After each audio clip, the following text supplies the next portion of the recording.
Hi guys, welcome back to my YouTube channel. My name is Haley and I make content all about life with mitochondrial disease. And in today's video, I'm going to be sharing what I take for mitochondrial disease. And I made a video just like this around 5 years ago, but as time has gone on, some things have changed. Other things haven't, but some have, and it was also requested to do an updated version of this video. So I'm going to be sharing what I take in the Mito cocktail, which is a combination of a bunch of over-the-counter supplements that help mitochondrial disease and help the overall function of the mitochondria, and it's something that's recommended across the board for all mitochondrial disease patients. So that's what I'm going to be talking about today, and I'm going to share what I take, why I take it, and I'm going to share where I get it from. Quick disclaimer, this is not medical advice, this is not me giving you an official recommendation. Try any of these at your own risk, and I am not going to be sharing any dosage information because it is so specific for every single person, and I know for me, some of the things I'm on, I am on a higher dose than the average person is recommended just because of my own issues with absorption with my body, but that's not something that people across the board will necessarily face. So, with all of that said, I'm going to head straight into this video. Alright, I'm going to go from back to front. You'll notice that I've taken out some bottles. Those are my prescription medications. They're not directly tied to being in the Mito cocktail, but I will talk about them at the end because I have had people ask. And so while the majority of this video is going to be about what I take in the Mito cocktail, I'm also going to share the additional medications I take just because I get asked all the time what I take. But the first thing I'll show you that I take is taurine, and I take this once a day. My geneticist actually found out through genetic testing that I have a faulty gene that causes me to be taurine deficient. I can't recall at this exact moment the implications of being deficient in taurine. I just know he wants me to take this so that I'm not deficient. So I got it from the brand Nutricost. And yeah, so the next thing I take is alpha lipoic acid. And this is something that's recommended across the board. Typically in Mito cocktails, it helps mitochondrial function. It's not a supplement where, for me, like, I don't feel any different when I'm on it versus if I miss a couple of doses, but I do still continue to take it because it's more of an internal thing. So some of these supplements are like that, like you're not going to feel that dramatic increase of feeling better or more energized necessarily right away, but ultimately all of these supplements work together to help your body get to a place with a little bit more function and energy. And I got it from the brand Vitacost. I personally prefer Vitacost. I really like Vitacost. The brand, the website, they sell a lot of different brands on there for a lot of different supplements. And you might notice that it also says L-carnitine is in this. And that's because I accidentally got the combo of alpha lipoic acid and L-carnitine, and not just alpha lipoic acid, but it's not going to cause any issues or anything like that. So the next thing I take is vitamin D3. I've had chronic vitamin D deficiency, and it doesn't really matter what I do or how much I'm outside or anything like that. I'm just always chronically deficient, so that's that one.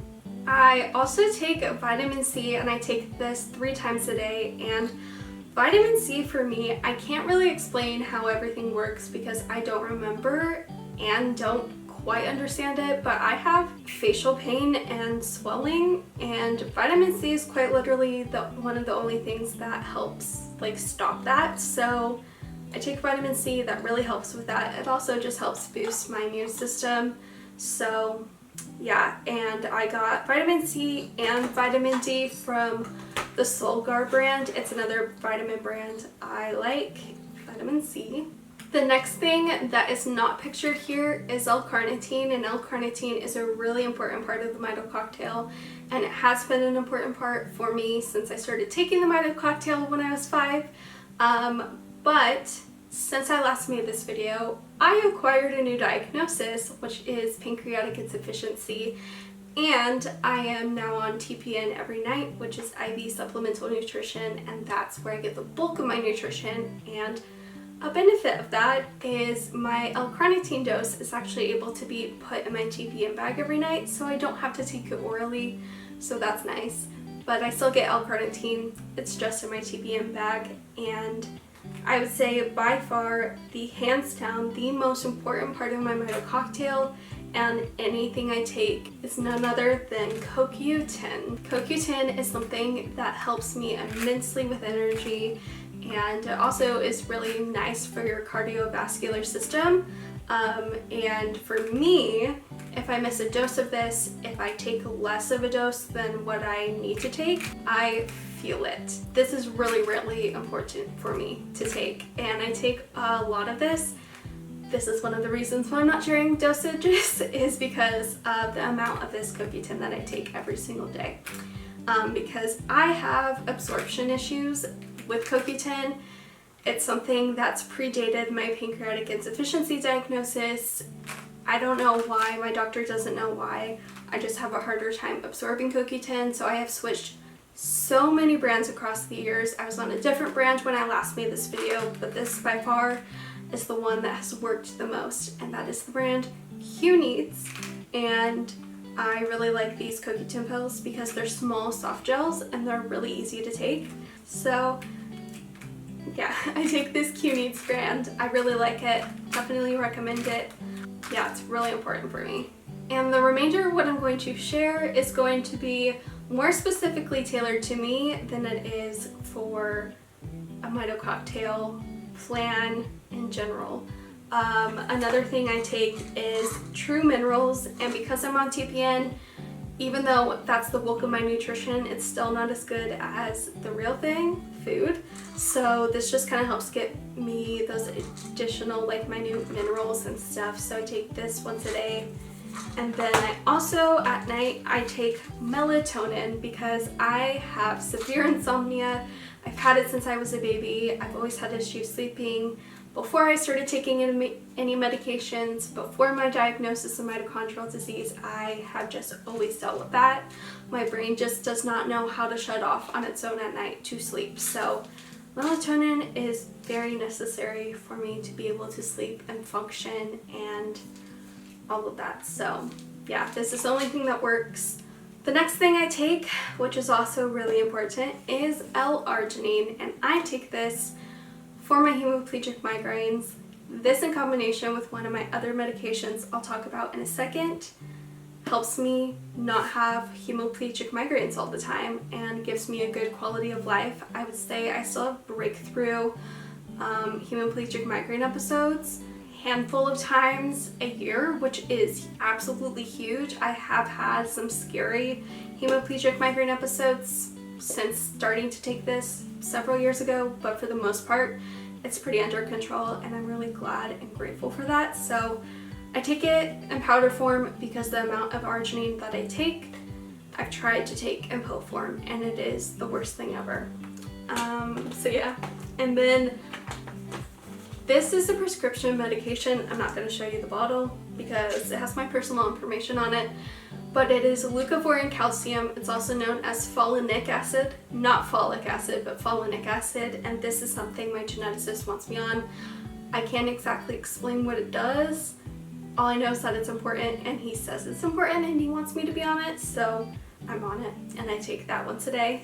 So now I'm going to share the prescription medication I take, and these are medications that work for me. Some of these medications I've been on for over a decade, and everyone responds very differently. And again, I'm not sharing the dosages, I'm just sharing what they are, why I take them. So I also have another condition called cyclic vomiting syndrome, and to prevent those episodes from happening, I take a medication called amitriptyline. It's also known as Elavil, and I've taken this since I was 5, and this stopped my CVS episodes for a good amount of years. And this is also a medication that does help hemiplegic migraine symptoms, so it's kind of like a win-win situation of being on it. So I take amitriptyline and have since I was 5, and the second medication I take for my cyclic vomiting syndrome that works in combination with amitriptyline is a medication called propranolol. And now propranolol, I've been on this since I was like 11 or 12, and It is a medication that is typically used for people with high blood pressures, so it lowers your blood pressure, but I don't use it for that. I use it as a beta blocker for my cyclic vomiting syndrome episodes, and it works. So that's why I take it. But I also have another condition called POTS, which is postural orthostatic tachycardia syndrome. Basically, if I'm sitting upright, standing, all the blood in my body pools to my lower extremities, makes me super dizzy and lightheaded, and it's easy to pass out and to fall, and it's not a great time. I have that on its own, but also being on propranolol doesn't help. So I'm also on a medication for POTS known as Mitochondrial, and Mitochondrial I've taken for going on 8 years, I want to say, and it has also given me great quality of life. It's something that's helped me tremendously with POTS, and I'm really grateful for that. So those are the bulk of my prescription medications. The next thing I take is Zoloft for anxiety, and I actually made a whole video about what led me to start taking Zoloft and my experience with it, and I'll be hitting 3 years of being on Zoloft in October, and it's just really helped me mentally be a lot more free to enjoy life and not so much in my head. And all of these prescription medications, of course, have their own pros and cons, but that's what I take. Like I mentioned, I was diagnosed with pancreatic insufficiency. Basically, my pancreas doesn't absorb nutrients on its own from food, and because of that, my food doesn't get absorbed. And so to be able to absorb food, I take something called prion, which are digestive enzymes. So they are the enzymes my pancreas cannot produce. So these supplemental enzymes help me absorb food, and so yeah, it's called pancreolipase prion. So I take these with every meal, every snack, anything I eat. It's fun. I'm used to it. It's kind of annoying sometimes, but I'm used to taking the pills. You know, it's nice to be actually able to enjoy eating food. So I still do eat during the day.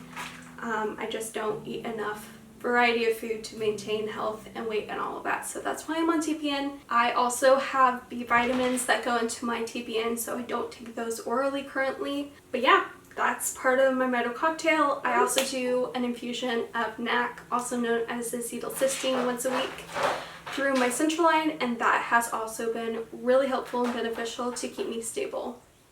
So that concludes this video. Let me know if you guys have any questions or any video requests. I am open to all of that.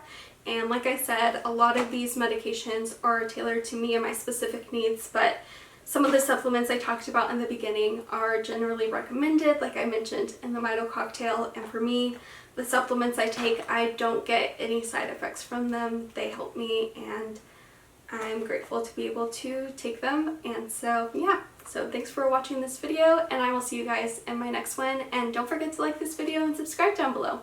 Bye guys!